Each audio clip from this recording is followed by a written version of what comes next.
Hello everybody, I hope you're well. This is the first in a series of videos where I show tips and tricks and updates for things on Brightspace, Virtual Classroom, Skype for Business and any other learning tool we will have at our disposal. And where I will be posting these, weekly, semi-weekly, whenever there's enough to put out. So where can we find these on Brightspace? Well, if we go to the aviation main page, then if we go to content and scrolling all the way to the bottom on the left, there is support for Brightspace, Skype, hardware, etc. This is a discussion forum, and on this discussion forum, I have made several topics about virtual classroom, Skype for Business, etc. You will find tips here, you will find videos here, and if you have any questions relating to this, you can pose a question here.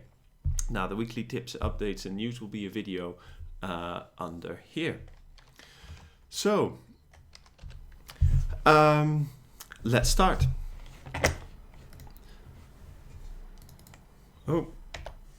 So the discussion forums, I've shown you where they are. I will keep updating these whenever necessary.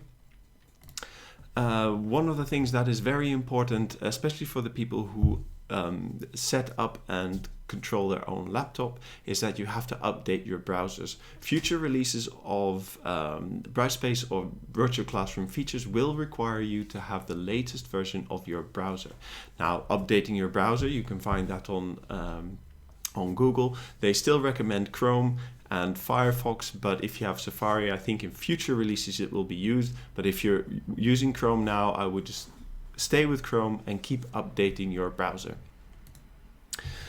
The new features. So the messages you have sent in Brightspace will typically have an email address, which is a Brightspace email address and not your HVA email address. And one of the new features is that if you send a mail now, it will actually contain the right email address. Feedback fruits and Urkund have been enabled in Brightspace as well. And Urkund is a plagiarism checker, so now that is possible as well. And feedback fruits has given us a host. We've implemented. We'll be able to use a lot of different tools by feedback fruits. Now, there are many different tools here. The one I will be demonstrating in the next video is the interactive video, where if you have a video and you want to intersperse that with questions to students, like a multiple choice question or yes or no answer, or even a little discussion, you can do this. And this is a way to keep the student engaged in the video, but also make sure that they have understood what has been said in the prior piece of the video.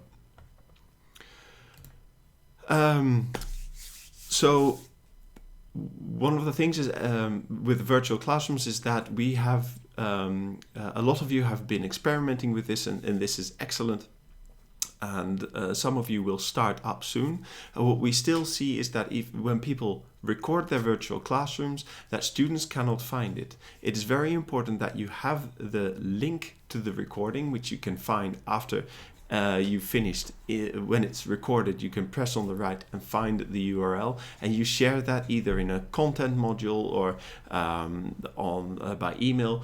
But the students cannot find the virtual classrooms themselves. They have to find them through the links that you can find by getting the URL from the recording and posting it into a container, like in your course, in the modules, in an announcement where they can actually find it. If you want to find a link to the session while it's active, you must check the allow external participants checkbox when you set up the meeting, and then you can share this. You can look for the public URL in the three dots on the right of your session that will be running. You can share that public URL by email or announcements, so that anybody who is not a student of the HVA can access it, or you can use that link to share it among your students, so you don't have to put that in your course. So some upcoming features.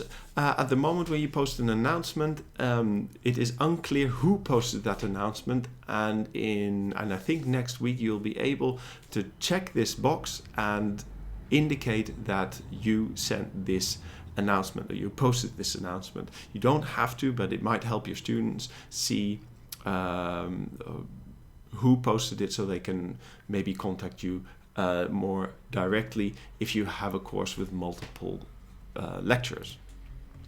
There's also some new enrollment options. You can enroll students for a very, very specific time. You can set a start time, and you can also set an end time to make sure that students enroll and that you can continue with your course.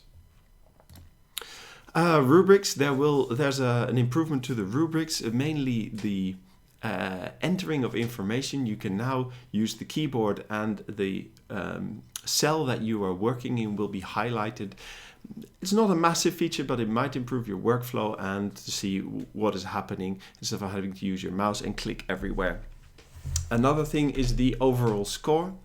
It used to be that you could grade the rubric, but not all the items had to be checked or had to be graded, and now the whole rubric has to be graded, otherwise Brightspace will give you a warning which looks a bit like this. It's just to make sure that you have graded every part of your rubric. All right, sharing content during a virtual classroom. Well, we have seen that we have a webcam. We can have our presentation, but sometimes you might just want to show a YouTube video to the students. Maybe it's a video on your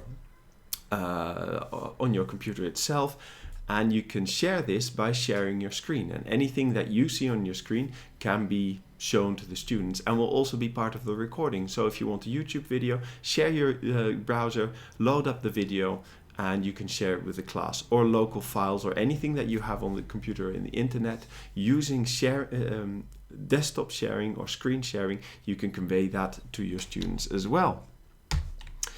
Finally, virtual classroom. Now there are some settings. There are some advanced settings using a turn server.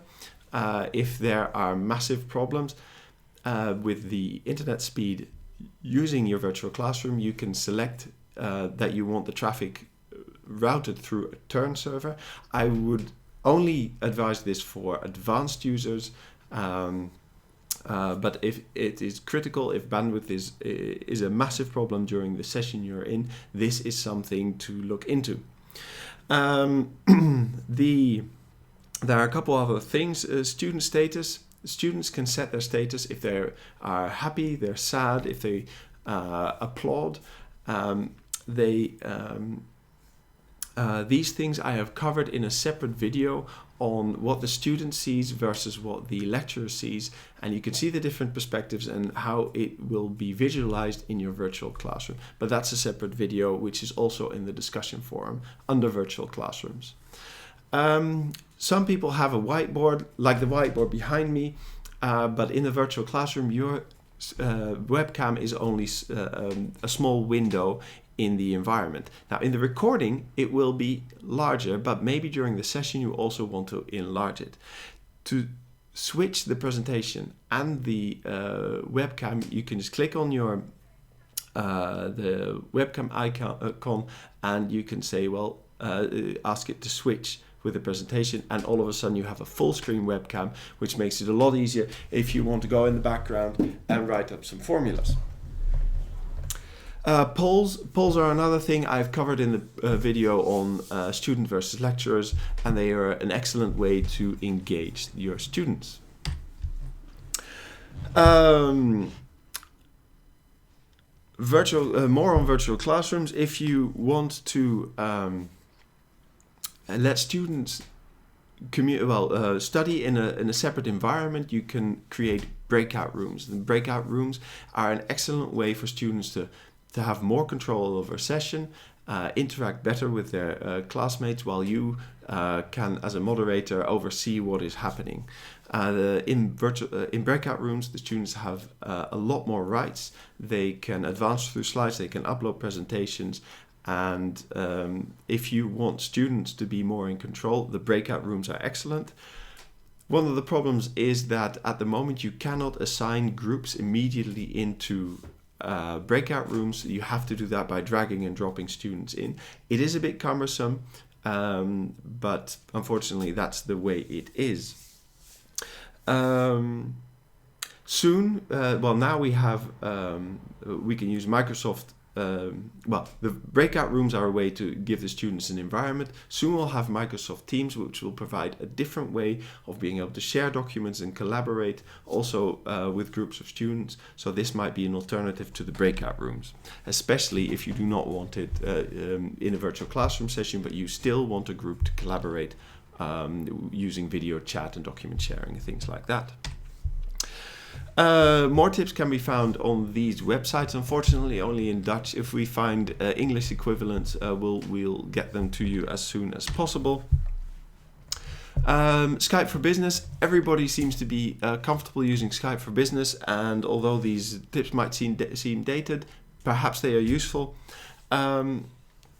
If you want to set up a Skype for Business meeting with external participants, create the Skype meeting in Outlook. You can add anybody with an email address to the toolbox, and they will get a link, and either they will join Skype for Business if they are Havia colleagues through that link, or they can have a web app, but they will get a link to that meeting. They will be able to set up Skype for Business on their computer, and they will be able to join. So students and external partners can join just as long as you send them the link, which you can create by making a Skype meeting in Outlook. Also, the link will just appear in their calendar so they can find it easily.